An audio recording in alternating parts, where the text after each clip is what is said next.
Hello there, thank you for clicking on this video. My name is Nelson Kofi and you're welcome to the YouTube channel of The News God. Well, today we're going to do something really special. We're going to feed into an online debate that has been trending for the past few days, and I would like to chime in my little 2 cents about it. And so it first started as a question, then it blossomed into a meme, and then it's been viral on TikTok, on X, and on Reddit, and several other social media platforms. I'm talking about the debate of 100 men, 100 unarmed men versus a single silverback gorilla. Who is winning that fight? That is what we're going to talk about today. Now, let me give you a little perspective. I don't think there's any conclusive answer into this debate. You could never say that it is a win for either the gorilla or the 100 men, because these two parties are coming with some value, right? So I don't think that we can ever get to the point where we'll settle it decisively and say that it's the other party or it's this party, right? But we're going to try that.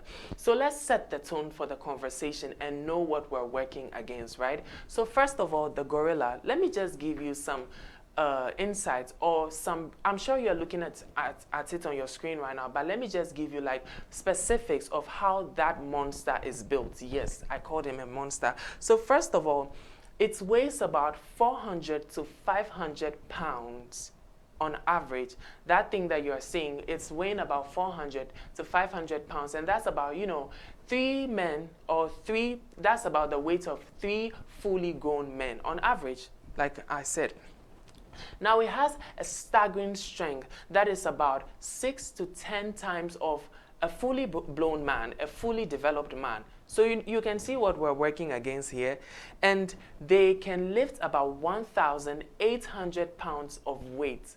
The gorilla, the silverback gorilla, they can lift about 1,800 pounds of weight. Now, their bite is stronger than that of a lion, and you know that the bite of a lion is, when you get bitten by a lion, is tragic, is RIP for you. So when we say that it is worst with the silverback gorilla, then you know that this is insane, right? Now let's add to that the steel thick forearms, sharp canines, and a survival instinct are hardwired for dominance. Look, we're not talking about a teddy bear. I feel like a lot of people on the internet are sort of likening it with a teddy bear. I don't know if that's what you are doing, but it seems to me that a lot of people on the internet are not really taking into consideration the gravity of the physical build of this animal. Like, he is coming prepared. Like, there's not so much that a human being can do against it. But like I said, I want us to just understand the build of these two parties. So let's not yet underestimate any of the parties yet, right? So now let's move on to what the 100 men are coming with. Now we can all understand that if it's a one-on-one thing between one gorilla and then one human being, it's a wrap for the human being, right? But then it's 100 men, so we're talking collective power, collective grit, collective intellect, right? And that's one thing that the humans will have against the gorilla. So let's start off strong with that. We can all understand that the human reasoning or human level of thinking is nothing compared to that of an animal. So I feel like if this 100 men can strategically work a plan to take the gorilla, it's something that they can win, right? Let's think about it. They have a well-devised plan to take the gorilla. So let's just put it out there. This is a hypothetical, so a lot of hypotheticals are going to be thrown into it. So don't come for me. We're talking facts and we're talking hypothetical because it's a hypothetical question. So let's say it's 100 men. 10 of the men take the arm, the other 10. That's what's going on the internet. That's what people are saying. So hypothetically, if it happens like that and there's a good plan of how to achieve this, it could work, can't it? Well, that's just for the intelligence bits. The numbers. I think a lot of people are underestimating the power of 100 men, fully developed men together. And I don't know, these are unarmed.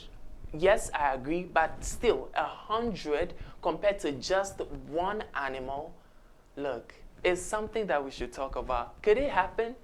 Could it happen? I feel like 100 men taking one gorilla, the gorilla is outnumbered. Obviously, if 100 men decide to pounce on a gorilla at once, they could work it out. I don't know, but what do you think? I want you to tell me in the comments below. If you follow the conversation to this point, please let me know in the comments what you think. 100 men pouncing on a gorilla at once. How would it be looking like for the gorilla? So now, we talked about numbers, we talked about the intelligence. Now let's talk about coordination. I feel like one thing that is bound to scare the humans away is fear. Now, animals work on the instinct of reacting to fear by attacking. But humans, when we are afraid of something, we tend to run away. So I feel like that is going as a plus in the direction of the gorilla. So this brings me back to my point of coordination. I want 100 men who are going with the intention to take that gorilla down. No matter how many people have been taken down already, no matter how many men have been ripped to shreds by the gorilla, if we have in mind that we're going to take on the gorilla, it has to happen all at once. We have to be composed, coordinated, and intentional of our decision and our plan. So regardless of 10 people getting killed, I want the 90 people to still hold their foots down without fear of being killed and attack the animal. Can it work like that? What do we think? Just picture it. 100 people working together without fear to take on the gorilla. I feel like it's something that could happen, right? So I feel like let's come back down to the bit of generally the human power of 100 men being underestimated. Well, let's not forget the grit, the toughness, the tactic. The gorilla can get tired at a point. Let's talk about it. The gorilla can get tired at a point. And I don't think all 100 men will feel the impact of the gorilla at once. So if 50 people, or let's say if 50 or 70 people have been attacked by the gorilla and it has brought down the strength of the gorilla, the 30 people could handle the rest of the job, can't they? They can. So now I feel like at this point we've given a little bit of perspective on the advantages each party have against each other. So let's try to come to the reality of the situation. And that brings me to who is going to win this fight. For me, I feel like the gorilla is taking it. Hands down. Except, well, let's paint the picture of a realistic situation where they are enclosed in a space, they are confined, right? So there is no chance of anyone running away. There is no chance of a human being running away when he sees that other people have been ripped or their heads have been ripped off the shoulders, So the point is, when they are enclosed in a specific space, everybody is fighting to the teeth. Or is that the idiom? Everybody is fighting to get that gorilla down. But let's not lose sight of the fact 20 people could die. If 20 people die, 80 people, can you handle it? Now, like I said, let's come back to the reality of the situation. What is a human punch going to do to a silverback gorilla? I want to know, because like we've stated, look at the canines of that monster. Are you going to punch it? What is your impact going to do? Say 100 men punch this gorilla. How is that going to affect it? Mind you, research tells us that a really severe injury on a human being, let's say a dislocated bone, a fractured bone, that compared to a gorilla is like a pin drop. Like, you know what I'm trying to say? It's like a pin it's been tickled with a pin. So you understand the gravity of the imbalances that we're working with here.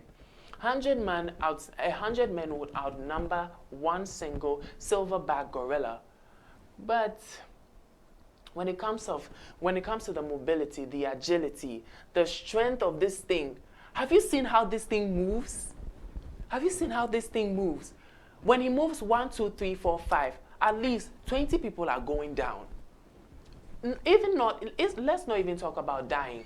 when this thing throws one punch, at least 5 people are going down. And this is just a punch. By 2 minutes of the fight, at least 20 people are down. And then the other 80 are already shaking in their boots. Just naturally, the human being will be shivering at the sight of blood, screaming, seeing bodies being, the bodies of other men being dislocated. Look, I'm taking to my heels. No. But I feel like we've already established the fact that out of the 100 men, at least 30 are dying. I think we've understood that already. So I feel like it would never come to the point of we agreeing that it will be a win for either party. The gorilla could also be severely damaged. 100 men is no joke. So I want you to tell me in the comments what you think. A lot of people on the internet are saying that 100 men easily will win against one gorilla. And other people are, look, it's a whole divided opinion on this issue. So I've just laid out part of the facts. I'll let you tell me in the comments what the other facts of the case are.